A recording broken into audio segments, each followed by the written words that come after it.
Let's do it. All right. Hello, everyone, and welcome to GLSEN's 2023 Breaking the Silence Rally. My name is Melanie Willingham Jaggers. My pronouns are they and she, and I'm proud to serve as the Executive Director of GLSEN. As many of you know, GLSEN's Day of Silence is a national student-centered day of action where LGBTQ plus students and their supporters around the country take collective action in defense of and in support of LGBTQ plus students.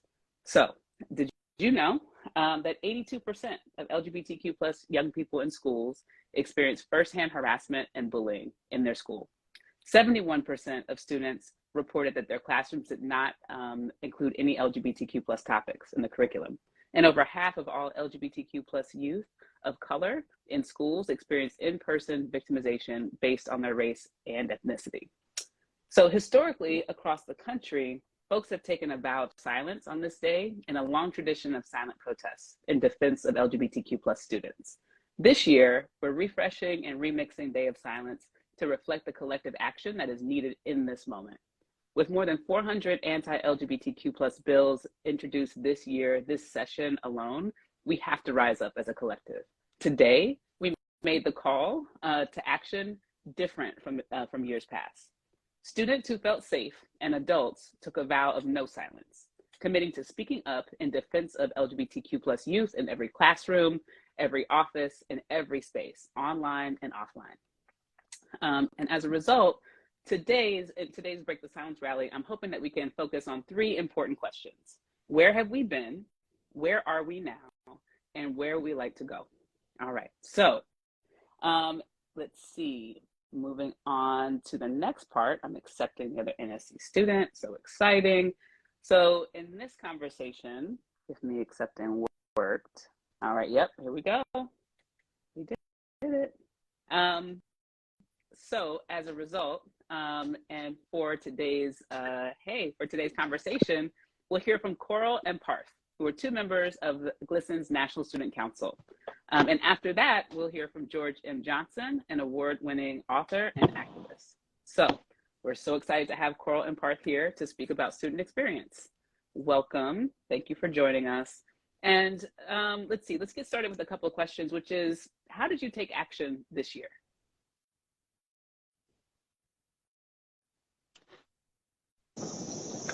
So I took action this year through education. Sorry. I'm sorry. Tell us who you are. Sorry, name, pronoun, land, location, land acknowledgement, and then also how did you take action this year? Sorry.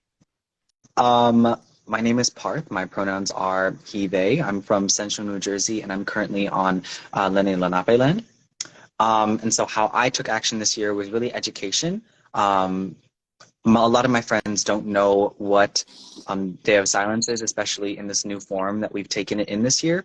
And so I really practiced starting that discussion within my community, within my neighborhood, and within my school district specifically, to really talk about why it's important. And also talking about recent anti-LGBTQ legislation that is being introduced and passed throughout states within America, and educating them on why it's harmful and why we need to take action and speak up now. Nice. Awesome. Thank you for that. And what about you, Coral? How did you take action this year? So I'm Coral. I use she, her pronouns, and I live on the land of the Seminole people in Florida.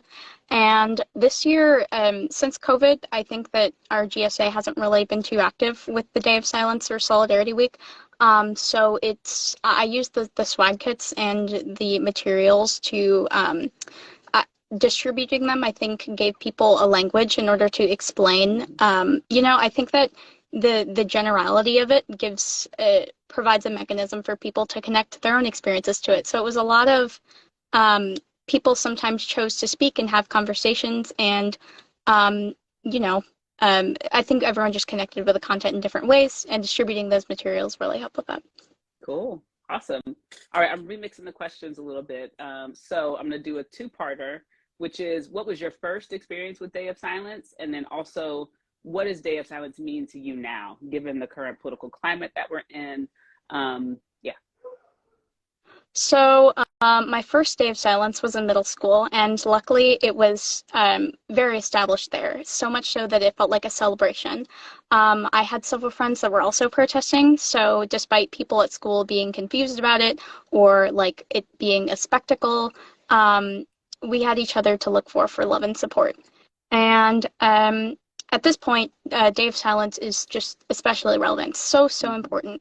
Our identities are being taken away from us as if there's some sort of like ideology that's being debated in politics as opposed to just being another part of who we are and how we carry ourselves. There's nothing adult about being queer, and it's so important to call attention to the silencing effect of misinterpreting real live human experiences as an ideology that you can just sort of talk about like it's a semantic. And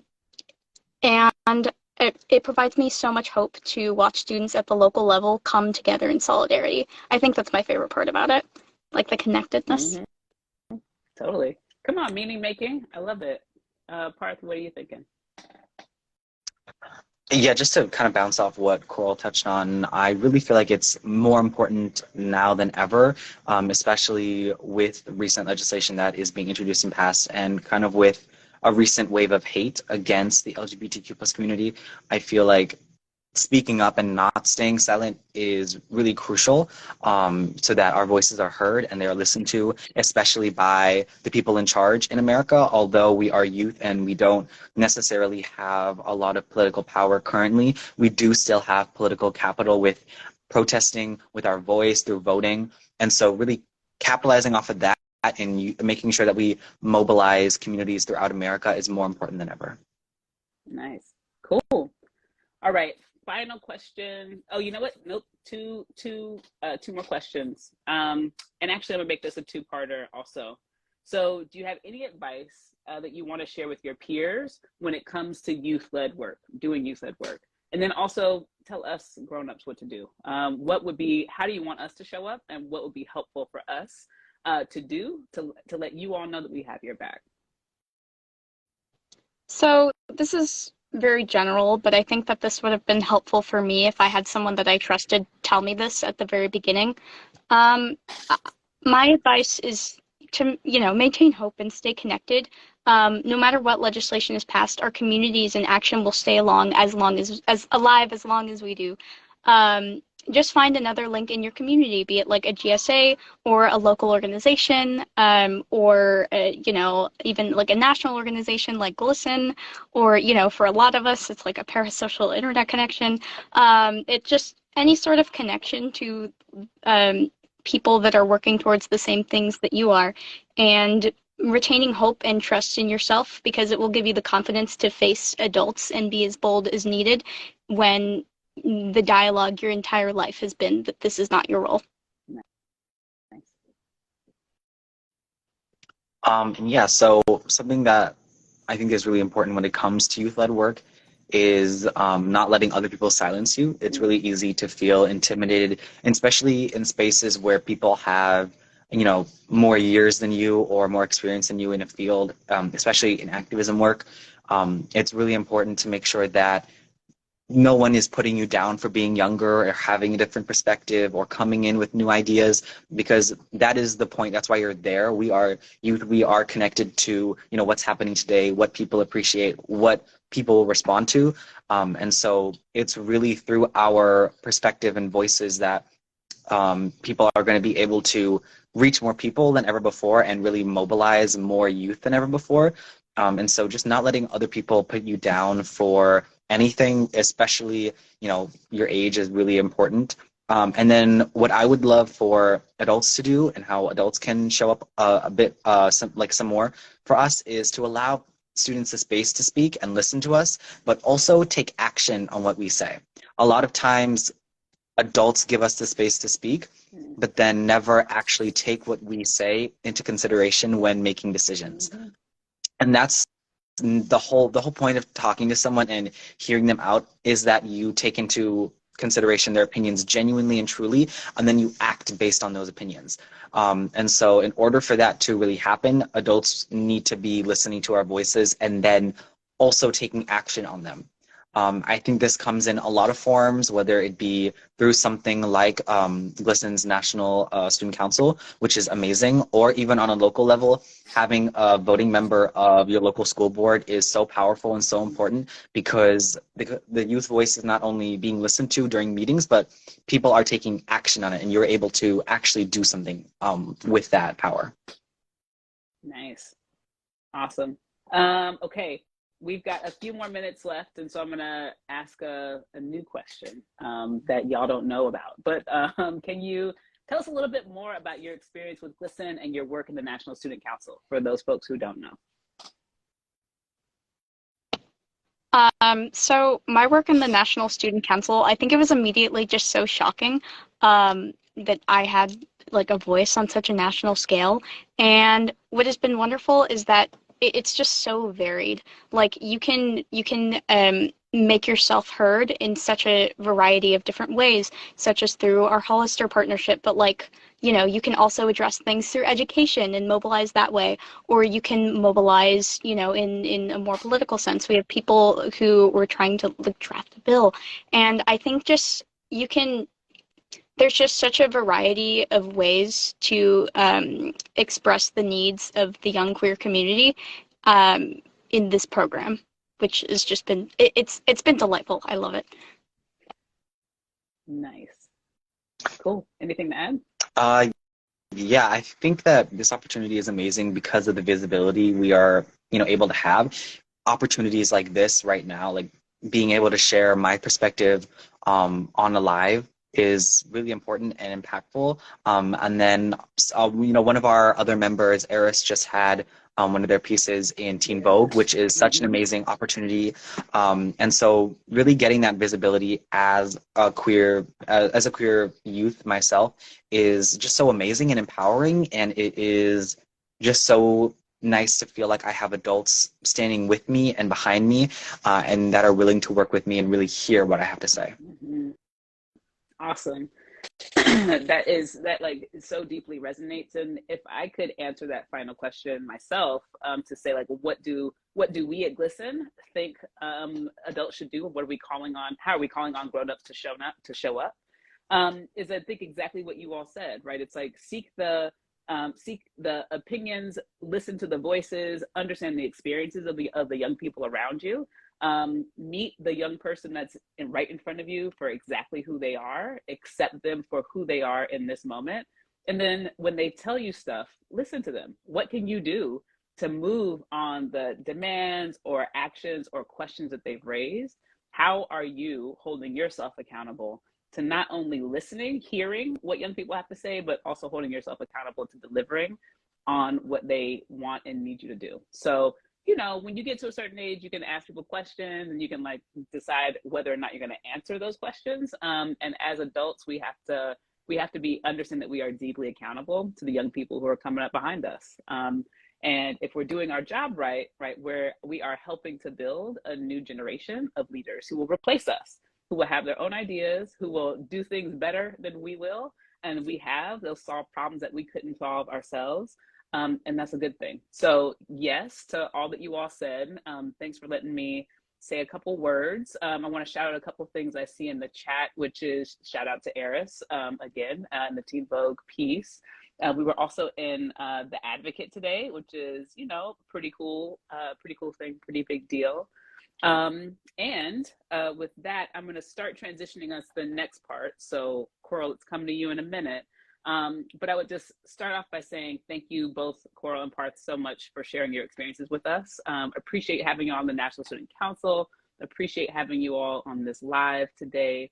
And I'm looking forward to the rest of the time together. So we will now soon, in the next minute or so, be joined by George M. Johnson, author and activist. And so Coral, I'm handing it to you to take it from here.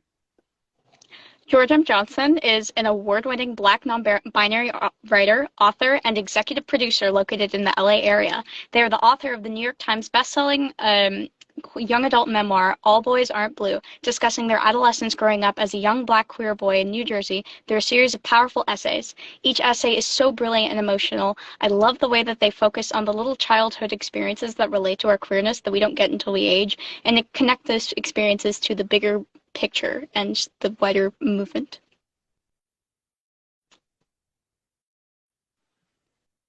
Awesome. So George will be in here in a second. Great. And when I see them, I will let them in.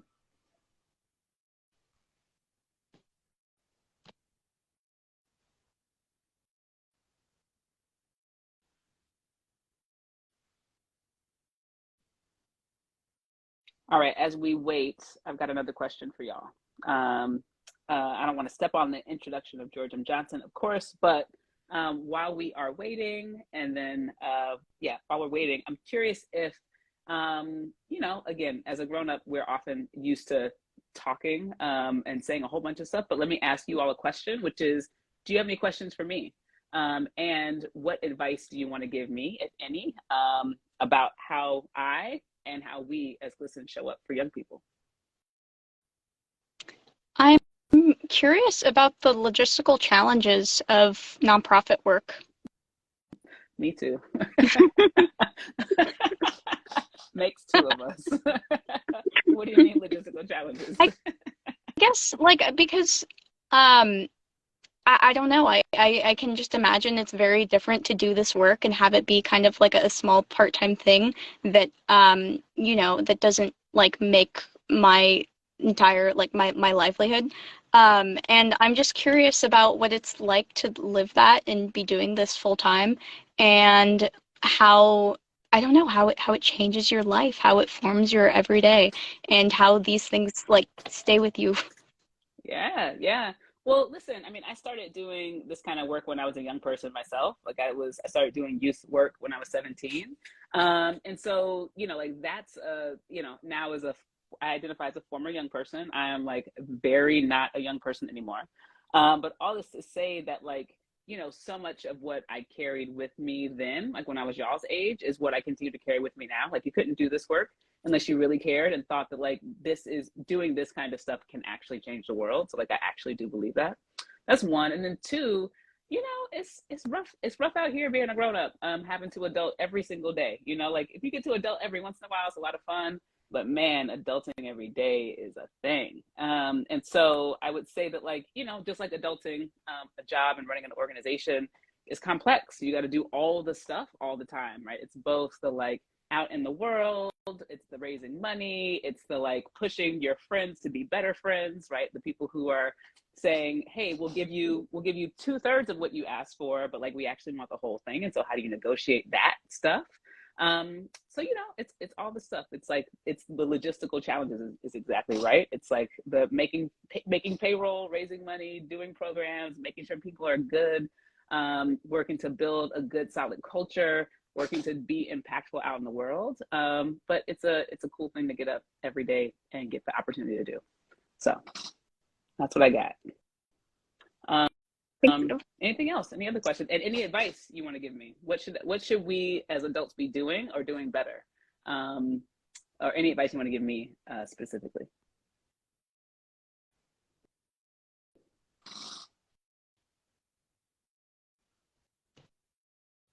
I think that if anything I've learned this year, if there's anything I've learned this year, it's that I want to be brought into the process as much as possible, whether that be through, it doesn't always have to be through direct action, because I realize that there are challenges involved with me being 17 and, new to all of this. But I think as much as I can be aware of what happens behind the scenes for our projects to be brought to life, and in constant acknowledgement of how this process works, not only does it provide a lot of peace of mind and power to me as I'm working on these projects, it also further empowers me as someone who may be doing this in the future. Nice. Appreciate that. And hear you loud and clear.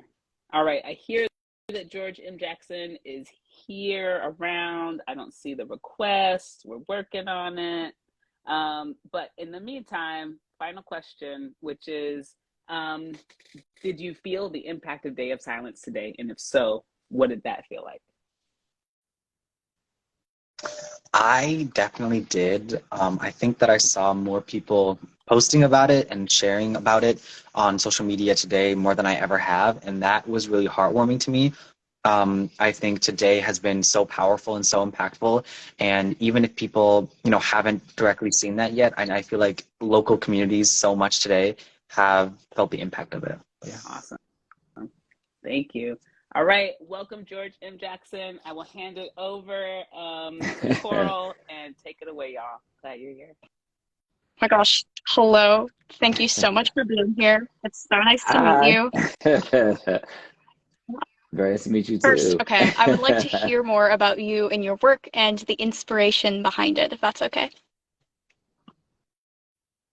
Yeah, of course. I am George M. Johnson. I am the New York Times bestselling author of All Boys Aren't Blue. I have been writing probably all my life, but didn't know that this was what I was supposed to be doing. I've been a freelance journalist for a little bit over a decade now. Now going into television and film. The inspiration for All Boys Aren't Blue. I've said it 1,000 times. The Toni Morrison quote, if there's a book you want to read and it hasn't been written yet, then you must write it. I had written my story in bits and pieces, like throughout articles, throughout television interviews, just kind of anytime like an event would happen that affected LGBTQ people, I would kind of tell my story a little bit. And I just finally got to a place where it was like, you know what, like the only thing I can do is I have to tell it in its totality. And I have to also showcase a side of where the Black family dynamic doesn't look like the trauma porn that we have been introduced to. We're always, it's like, does Black community deal with homophobia? Yes. Also, are there examples where that doesn't exist, or where, the family has done the work to also support and love and affirm? And what does that story look like? And that was my story through All Boys Aren't Blue. And so honestly, that was the motivation for it. I just saw my Aunt Munch just join. Aunt Munch is one of the people in the book, but Aunt Munch is somebody who I literally talked to earlier today, right? Like I had a Black family that loved me, supported me. I grew up with a trans cousin. They loved Hope. They supported Hope. And I think what All Boys Aren't Blue is, it's really a love letter to the queer community, but also a love letter just to the fact that our existence matters, and that when you provide us with love, support, safety, resources, we can become just as great as anybody else. And so I'm fortunate today, as I say, my character doesn't die at the end. And so it's beautiful to be able to write a queer story where I'm still here and able to tell it. Hi, I'm Parth. It's so great to meet you. This is so exciting. So I just wanted to ask, why do you think youth-led actions are important, particularly in times like this? So it's interesting because it's twofold for me. Youth-led actions are important, extremely important. I think people forget that teens, young adults are humans and growing humans who, will eventually become the next governors and senators and CEOs and executives and all of these things. And that it is in these teen years that they formulate their opinions, they formulate their minds, they start to grasp onto information, they start to question everything. And I think that questioning of everything is the brilliance, specifically of Gen Z, because I wasn't taught to question everything. I questioned a lot of things, but I got in trouble for a lot of the questions that I did. But I get to watch this new generation, and even though sometimes y'all get in trouble, but like y'all not afraid of the trouble, right?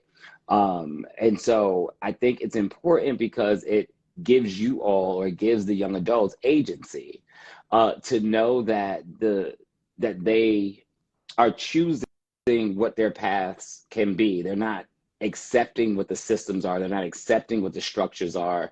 And it also, again, it acknowledges the fact that as young adults, you all deserve the same respect as adults. And I always say it because it's like there's no difference between the 17-year-old who can't vote and the 18-year-old who can vote, right? And it's almost like we think everything is an automatic switch. And it's like, no, when that baby was 14, that's what formulated their opinion when they became 18 to vote. So we can't treat the 14-year-old different than the 18-year-old because those 4 years are what gave them the nuance and the mindset of what they want to do in this world, how they want to shake up this world, how they even want to tear it down and rebuild it, right? The other side of that, though, that does bother me is that specifically when it comes to Black teens and teens of color, so we'll say Latinx teens, we'll say Asian teens, when it comes to specific groups, the childhood gets stolen. I don't like that part about the fact that so many teens have to create civil unrest because it takes away from part of their childhood. It takes away from part of their teenage years. They should be thinking about prom. They should be thinking about college. They should be thinking about so many other things. And they're having to walk out of school because they want to read a book and adults are denying a book, or because of don't say gay bills and adults are denying them the ability to live in their identity and trying to deny their existence. I don't like that. It's heartbreaking when you see young kids marching for George Floyd, and like that was a heartbreaking thing because it was like they're just so young, and there's a particular type of kid, i.e. a white kid, who never has to experience that.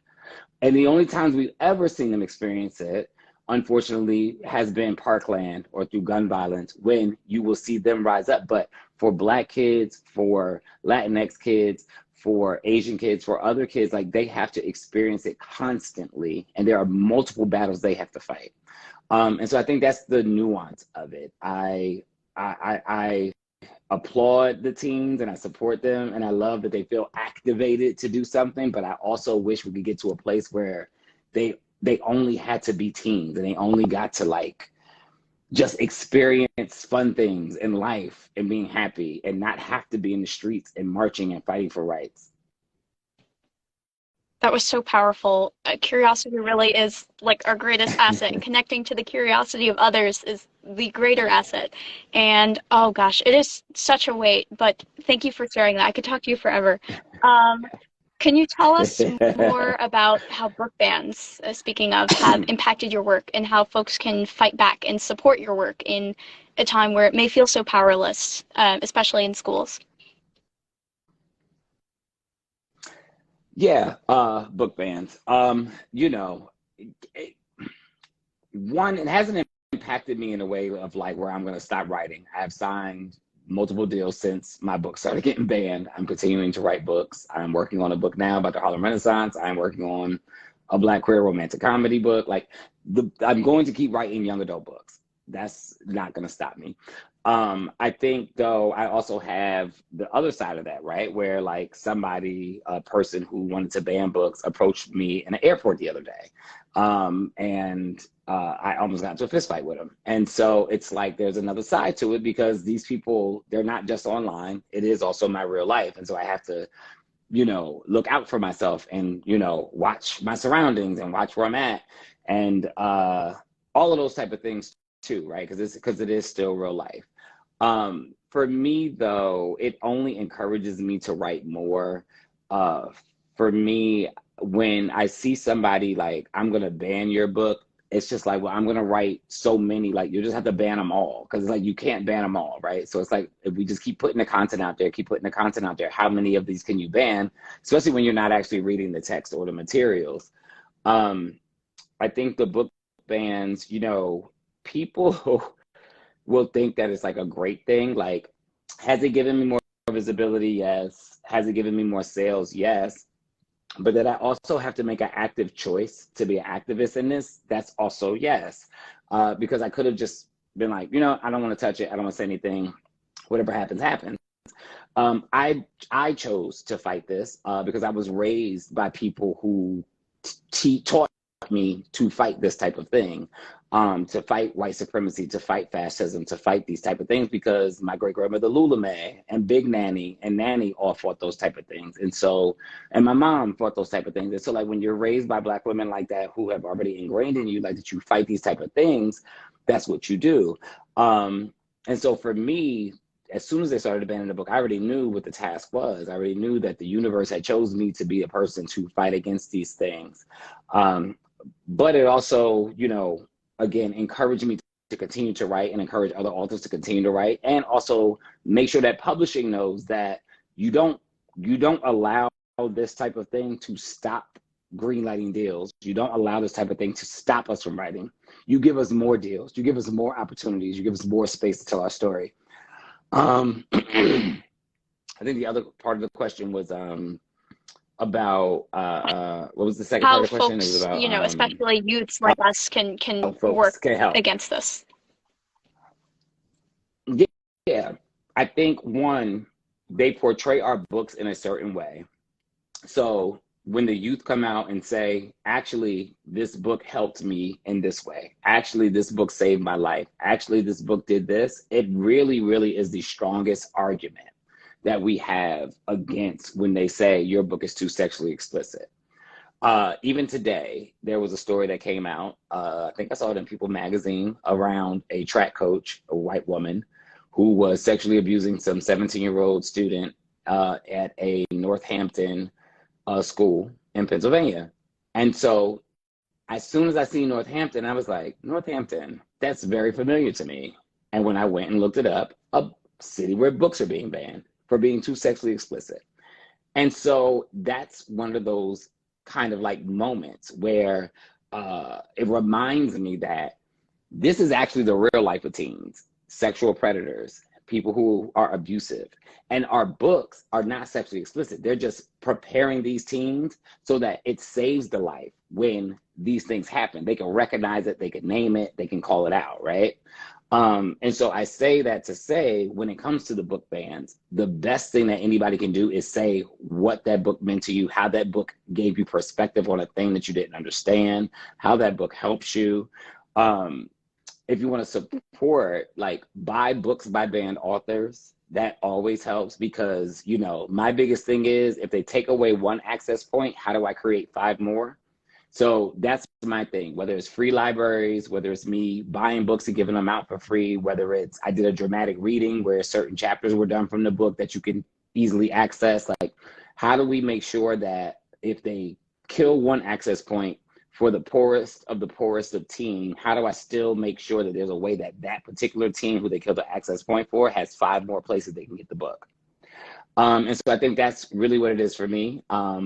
The more sales means the more visibility, means the more shelves they will put it on. So they'll put it in airports, they'll put it in big box stores, they'll put it in other places, which then kind of eliminates even the facts. Like, you remove this one book from a library, because in most cases, it's only one copy of the book. So it's like, you took this one book from the library, but I was able to put it in 10 free libraries, and I was able to put it in a Target, and I was able to put it at the airport, and I was able to, so like, there are other places this team can still see it and access it. So I think that's the fight. And so that's what I would say as my advice for those who want to get into this fight. How do we create more access points, making sure that we give real testimonials about what the books are actually about. And when you see stuff pop up in your local area, because they always report it on the news, go to those school board meetings. My mother and my aunts went to a school board meeting in Jersey that was 20 minutes from where I grew up, and we got the book kept on the shelves. And my mom and my aunt spoke at a school board meeting, and it was a huge moment, right? Because nobody expected it. But we all can do that. If things happening at school board, show up to those school board meetings, because a lot of times the people who are banning books don't even live in the cities. They don't even have, one, they don't have kids, and 2, they don't even actually live in the counties. They just come like from far away, knowing there's a school board meeting, and then they complain about a book that they're never gonna touch. So if you're in those counties, show up and show out. That was so powerful. Thank you for saying, like, especially the thing about, limiting access to it is just, we need to make sure that these books are always available to kids. So our next question is there anything else you'd like our network of students, educators, and advocates to know? Yeah, students, educators, and advocates to know. Yeah, so one of the things I've been teaching lately is I don't like the word ally.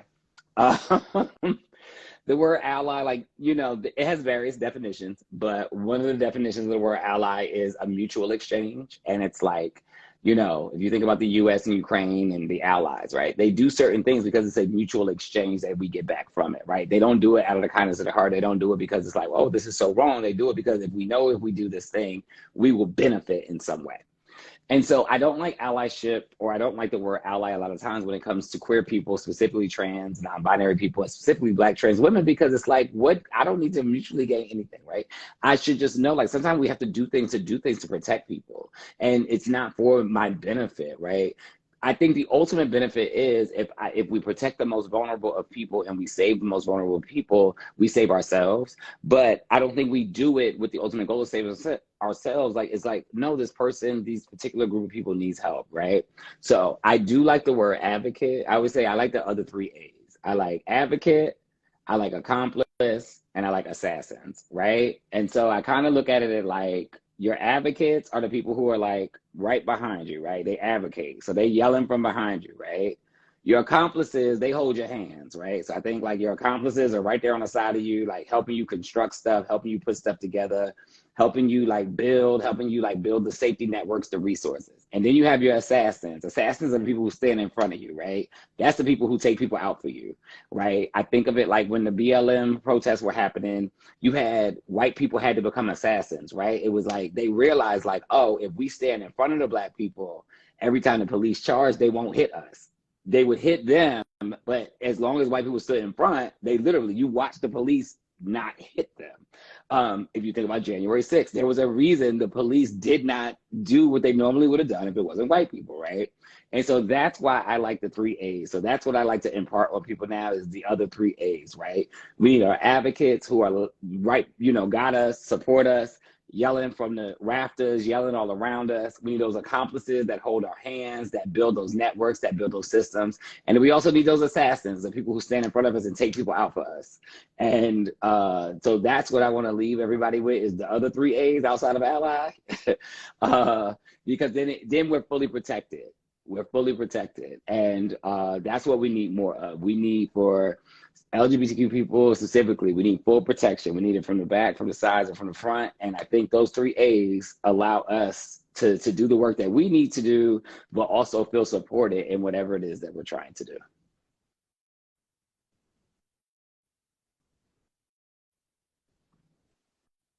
All right, I think I'm up. I have to apologize. I was calling you George Jackson, and that's because George Jackson lives in my heart and my soul. It's okay. George M. Johnson, my friend. It is okay because I get called George P. Johnson a lot because of Marsha. So come on. Because of Marsha P. Yep. So like literally, like the more my name gets out there, I'll see people like, and we have George P. Johnson. I'm like, no, that was Marsha P. Johnson. I'm George M. But it's like, yeah. But my middle initials M, Marsha's first initials M. So I'm like, I get it. You are it's officially okay. in the Pantheon, friend. You with the big dogs. Yes. So good to have you. But yes. Before we move on, I think we have 2 more minutes, and so there's some questions in the chat that I want to see if we can pull up. Which is, you mentioned Toni Morrison. Were there any authors that informed who you are as a Black queer person, particularly as an artist? Ooh. That's a good one. I always say, of course, like you read Baldwin, of course you read Marlon Riggs, who the HIV writers, which were Marlon Riggs and Asante, and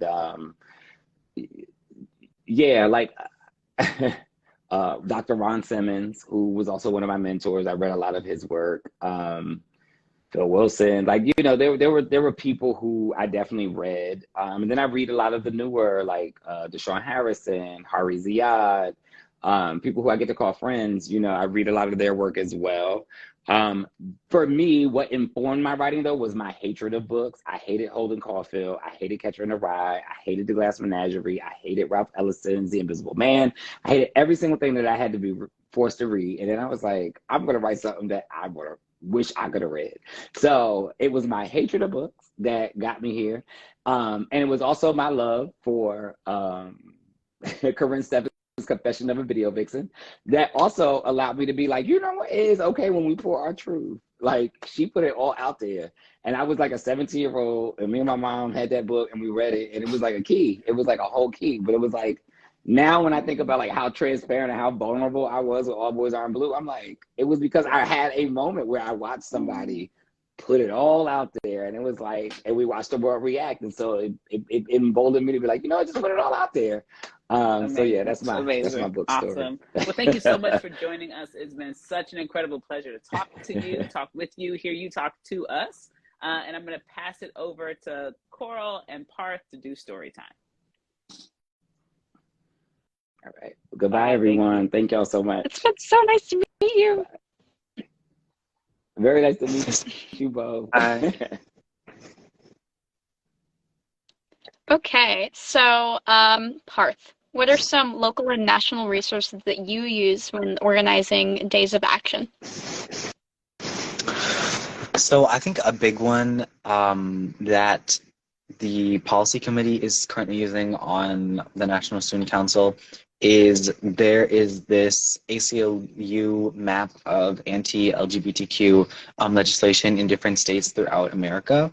And I feel like that is really, really like interesting and just informative because it's so like updated all the time, and it's like very up to date with what's happening today. And I think that's really important, is that we don't always see what's happening today. We see what happened like 2 weeks ago, 3 weeks ago. But like, I think it's important that we are aware that this is like always happening. Like, it's not just like oh, this happened in February, this happened in March, this happened in January. It's this happened today, this happened yesterday, this happened 3 hours ago. And I think that's why I love that research so much. So initially, when I read this question, I thought it said days of silence, and so I just talked about the GLSEN resources. Like, you know, I think the GLSEN resources provide a lot of good material for verbalizing it, and for like making sense out of something that often doesn't make sense to other people that haven't lived our experience. And it's just a good vehicle for people who don't know how to explain it. However, oh, you know, and if you're in a school that has, you know, made it really hard to practice Day of Silence, such as, you know, our friend in the National Student Council, who has tried numerous times to get numerous, like, just different ways to represent the Day of Silence in their school, and none of it has worked. I really like how it's a national thing that you can connect to other people with in a parasocial internet way. So, but like locally, when organizing days or events of action and I'm like imagining things, I often look at local actions taken by organizations that are like that I see. I look at tables, or you know, I look at the social media to see what things I can RSVP to, or you know, what's going on local college campuses. I look at what's going on with Planned Parenthood, or in my state, Zebra Coalition, and see like how are they bringing attention to things, and how can that inspire my message, my vehicle. So I think just being involved in other community organizing is just it provides a vehicle for me to express in the same way. Oh, there's another question. Yeah. How has GLSEN and the Rainbow Library / Rainbow Rights impacted you? How have book bans impacted you? So kind of like I talked about in the beginning, I feel like GLSEN has really empowered me as a student. This opportunity is so rare. There's not many like it in my state specifically to have a voice in what organizations do within my state. And so having this opportunity not only to impact my local community, New Jersey, but the entire like country, and like impact, you know, students' lives throughout America is really, really, really amazing. And I'm so honored to like have the opportunity to do this and share my perspective and be a part of this conversation, because I know so many students are out there right now wishing that they were a part of the conversation. And I feel like this opportunity is so amazing because it is kind of like a dream. I feel like most organizations don't value youth voices all of the times, but GLSEN is definitely not one of those, which I love. Um, and then how to kind of like switch to how book bans have made me feel. Definitely what George was talking about, not having access. The less access that kids have and the less information that's out there and available, the less education and awareness that's going to be. And especially as there's this kind of wave of, you know, dislike or even hatred for things like quote unquote critical race theory or even social emotional learning in, you know, some states, it's more important now than ever that students have this access to these kind of books, to this kind of information outside of school, at the home, online. And so that's why I feel like book bans are devastating, because so many students aren't going to be able to get the representation they need, get the information they need, feel the pride that they need to feel like they deserve to be loved and valued, and that they are loved and valued within American society. And so that's why I really feel like it's just so disheartening, really. But what about you, Coral?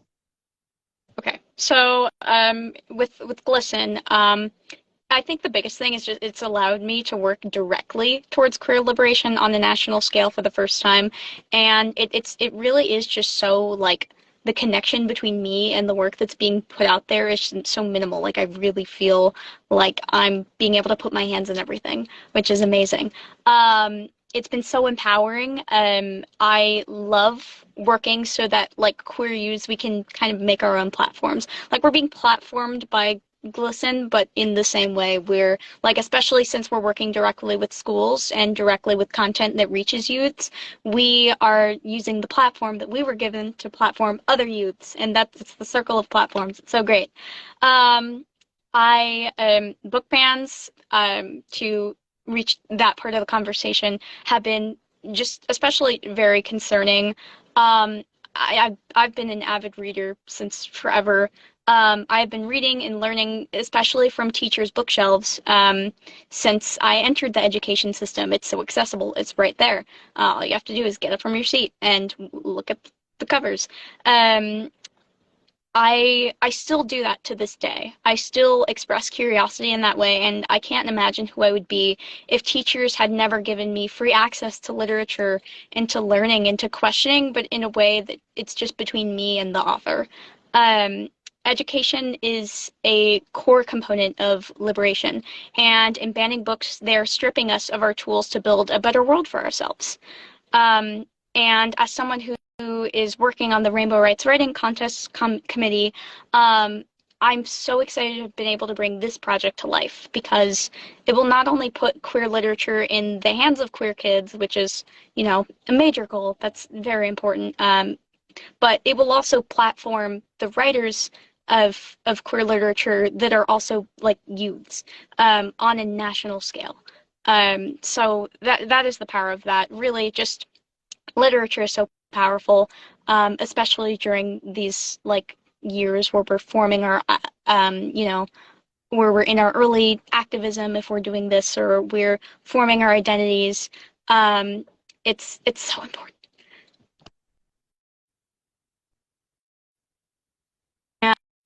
And I think, Yeah. oh So yeah, I would just love to give a quick shout out to all of our chapters, our youth organizers, fellow NSC members included, our educators, our administrators, our parents, and our GLSEN national staff. You know, they do so much good work for us, and I feel like this is our time to honor them, really. And so I'd also kind of like to touch on a couple of comments that I saw during you know, George's time speaking. A lot of people were super engaged and super excited. You know, Divine Elephant says a part calls George a part of an amazing canon of radical Black thinkers and intellectuals and activists, which is so true. This is a modern age of information, of revolution, really, and it's so cool to have someone that's a part of that movement talking to us today. That was so amazing. Um, Um, Again, like Amanda says, yes, in Florida you can report a book even if you're not a parent, which is um, so detrimental. And I think, we were talking about how, George was talking about how people can just come to board meetings and talk about in order to stop LGBTQ books from being read and heard. And I feel like that's so, you know, detrimental, especially when they're not in that school district. And so, yes, definitely highlighting that, Amanda, because we know Florida is a state where these books are being banned and aren't being like read and shared, which is, the most important part is education, is people understanding and being aware of what this movement is and who we are. Emily said, just because they close one door doesn't mean that there aren't plenty more entry points. Keep writing and keep reading. That's so true, especially in the modern age of information where we have Google, we have libraries where you can sit down and access any book if you want to online or in your actual physical library. And so definitely don't stop the good fight just because something might have restricted to you. There's always a way. Where there's a will, there's a way. and we would love it if you would drop in the chat and tell us how you're showing up today.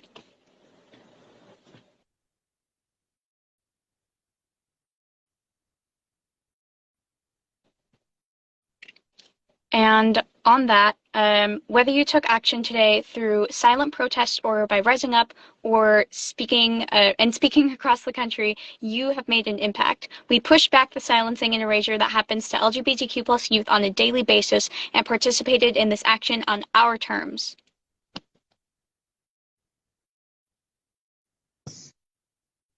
Students have historically pushed for change, and we will not stop. Don't assume because of my age, my race, my gender, my ability, my sexuality, or any other identity myself and people of my age have, that we're not able to organize, that I'm not able to organize and do this work. Yes, we are tired. Yes, we are angry. Yes, we are hurt. And yes, we are absolutely struggling right now. But we are also strong people who are ready and willing and able to lead, which is the most important part. For all of our guests, members, and partners who have joined us on this year's Day of Silence, today is not the beginning or end of our work. We are asking everyone in this network, the hundreds of youth and adults across this country, to continue this important work in two ways. One, plan a youth-centered event or youth-led action in your city grounded in the priorities for building safe and affirming schools, or follow the leadership of GSAs and other student formations in your region. And two, along with your chapter, student club, or community members in your region, make a commitment to advocate for the needs of LGBTQ plus students to the local school board. Attend every meeting, participate in public comment, get out to vote for local elections, and anything else that will make the school board meeting representing all students. If you need support on how to take action, check out the resources available on GLSEN.org and reach out to chapter leaders, student leaders, or national staff for support. I'd like to take a quick second to just say shout out to Pride Frisco. Thank you so much for dedicating today to amplifying our Day of Silence. We so appreciate you and the work that you're doing. And so just kind of jumping back into it. Thank you for showing up today in whatever capacity you have. That transformation starts with having the courage to show up. You showed up today, whether that be to this live stream, whether that be you making noise in your community or you not making noise in your community. However, whatever that means, thank you for showing up and doing that work.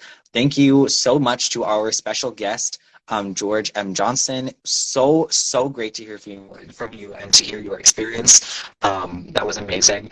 And all of your courage and knowledge that you shared with us tonight. We so appreciate you. And then thank you to Melanie for being our fearless leader. And most importantly, thank you for joining in solidarity and sharing your story with us. This concludes the 2023 Breaking the Silence rally. Thank you so much for joining us and for rising up for LGBTQ plus youth. All right, y'all. Thank you so much, and have a great, happy Day of Silence. Thank you so much for all you have done and all you are doing. That's to Coral, to Parth, to everyone online. To folks who are with us now who couldn't join us. So proud of y'all. Y'all really make all of us so proud. So let's get it. And thanks so much. See you around. See you next year. Bye. Bye. Bye.